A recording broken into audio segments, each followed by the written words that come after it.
ஆண்டவராகிய இயேசு கிறிஸ்துவின் வெளியேறப்பட்ட நாமத்தினாலே கர்த்தருடைய ஆவியானவர் எங்களுக்கு கொடுத்த ஏஜே பவர் மினிஸ்ட்ரி ஊழியத்தின் சார்பில் அன்பின் நல்வாழ்த்துக்களை தெரிவித்துக் கொள்கிறேன். எனக்கு அருமையானவர்களே, இந்த ஊழியத்திற்காய் நீங்கள் அதிகமாக ஜெபியுங்கள். உங்களுடைய ஜெபத்தினாலே கர்த்தர் இந்த ஊழியத்தை அற்புதமாய் நடத்தி வருகிறார். நீங்கள் அளவில்லாமல் ஆசீர்வதிக்கப்பட தேவ சமூகத்தை நான் ஜெபிக்கிறேன். உங்களை அன்போடு கூட இயேசுவின் நாமத்தில் வாழ்த்துகிறேன். ஹல்லேலூயா. இயேசு உயிரோடு இருக்கிறார். போகட்டும். எனக்கு அருமையானவர்களே, இப்பொழுதும் ஆண்டவர் கொடுத்த வார்த்தையை நாம் தியானிக்க போகிறோம். இன்றைக்கு கர்த்தர் கொடுத்த வார்த்தை சாபம் தங்காது. நீதிமொழிகள் புத்தகம் 26ஆம் அதிகாரம் 2வது இறைவார்த்தை சொல்கிறது, காரணம் இல்லாமல் விட்ட சாபம் தங்காது. காரணமே இல்லாமல் ஒரு சாபத்தை கொடுத்து அந்த சாபம் என்ன செய்யாது? தங்காது.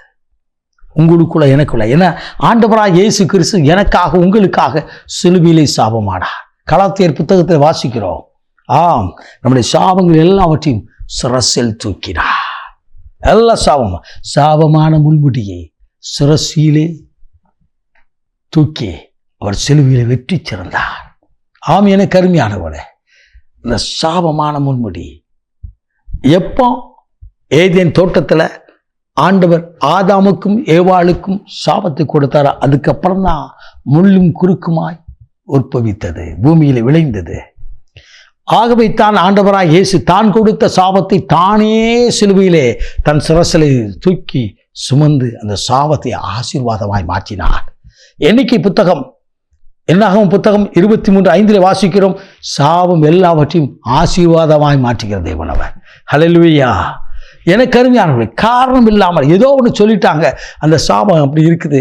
இல்லைங்க, அந்த சாபம் உங்க மேலே இருக்காது, இருக்க முடியாது. ஏன்னா இயேசு ரத்தத்தை சிந்திட்டாரு.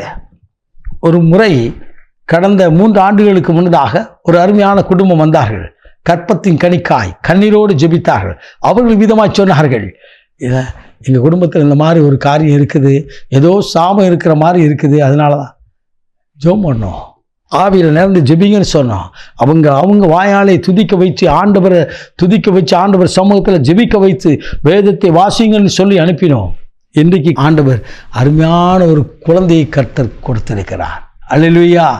எந்த சாபமும் இயேசுவுக்கு முன்னால் நிற்க முடியாது. காரணம் இல்லாமல், ஏதோ காரணம் இல்லாமல் யாரோ சொல்லிட்டாங்க, அந்த சாபம் தங்காது. அப்போ காரணத்தோடு இருந்தால் அந்த சாபம் தங்கியிருந்தாலும் இயேசுவின் ரத்தம், இயேசுவின் வல்லமையுள்ள நாமம், பரிசுத்தாவின் அக்கினினால எல்லாவற்றையும் முறிக்க முடியும். அல்லேலூயா. ஒரு விஷத்தை ஒரு மனிதன் குடிப்பான் என்று சொன்னால், உண்பான் என்று சொன்னால், மருத்துவமனைக்கு சென்றால் அந்த விஷத்தை முறிப்பதற்கென்று, விஷ முறிவுக்கென்று ஆன்டிபயாட்டிக் இன்ஜெக்ஷன் அல்லது மருந்துகள் கொடுப்பார்கள். ஆம், அதுபோல இயேசு கிறிஸ்து நமக்காக சாபமானவரினால அவர் இரத்தம் எனக்குள்ளாய் உங்களுக்குள்ளாய் வரும்பொழுது அந்த சாபமெல்லாம் ஆசீர்வாதமாய் மாறும். எந்த காரணம் கொண்டும், காரணம் இல்லாமல் யாரோ ஏதோ சொல்லிட்டாங்கன்னு சொல்லி குழம்பி போய் கண்ணீர் விட்டு இல்லைன்னா வேதனையோடு நிற்கீங்களா? இந்த வேதனையெல்லாம் எடுத்து போடுங்க. கர்த்தர் உங்களுக்காக சாபமாக இருக்கிறார். கர்த்தர் உங்களுக்காக ஆசீர்வாதத்தை சிலுவையிலிருந்து கொடுத்திருக்கிறார். அவரே சுமந்தவர், சிலுவை சுமந்த தேவன் உயிரோடு இருக்கிறார். அவர் உயிர் தெளிந்தவர், மரணத்தை ஜெயித்தவர், சாபங்களை எல்லாம் ஆசீர்வாதமாய் மாற்றுகிற தேவன். இந்த தெய்வத்துக்கு முன்னால் நீங்கள் நிற்பீங்கன்னா நீங்கள் மட்டும் இல்லை, உங்கள் குடும்பங்கள் ஆசீர்வதிக்கப்படும்.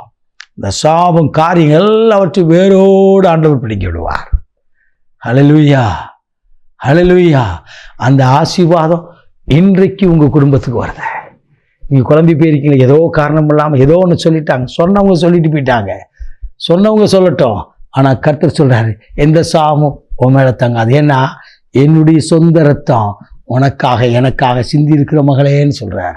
மகனே, என் இரத்தத்தினால உனக்கு மீட்பு, என்னுடைய நாமத்தினால ஒரு மீட்பு, என்னுடைய பரிசுத்த ஆவியின் வல்லமையினால உனக்கு மீட்பு இருக்குது. ஆம், எனக்கு அருமையானவர்களே, ஆண்டவர் சமூகத்தில் ஜெபியுங்கள். சாபங்கள் எல்லாம் ஆசீர்வாதமாய் மாற்றி கொடுக்க போகிறார். ஜெபிப்போமா? மகா பரிசுத்தமுள்ள தகப்பனே, இந்த அற்புதமான வேலைக்காய் சோதரிக்கிறோம். இன்றைக்கும் உடைய வார்த்தையை கேட்டுக்கொண்டிருந்த ஒவ்வொரு மேலும் ஒரு வல்லம் இறங்கட்டும். தகப்பனே, எல்லா சாப கேட்டின ஆவிகளும் வெளியேறட்டும். அற்புதங்களை செய்து மகிழ பண்ணும். ஆசீர்வாதம் உண்டாகட்டும். இயேசு ரட்சகரின் விலையேறப்பட்ட நாமத்தில் பிதாவே, ஆமென். ஆமென். God bless you.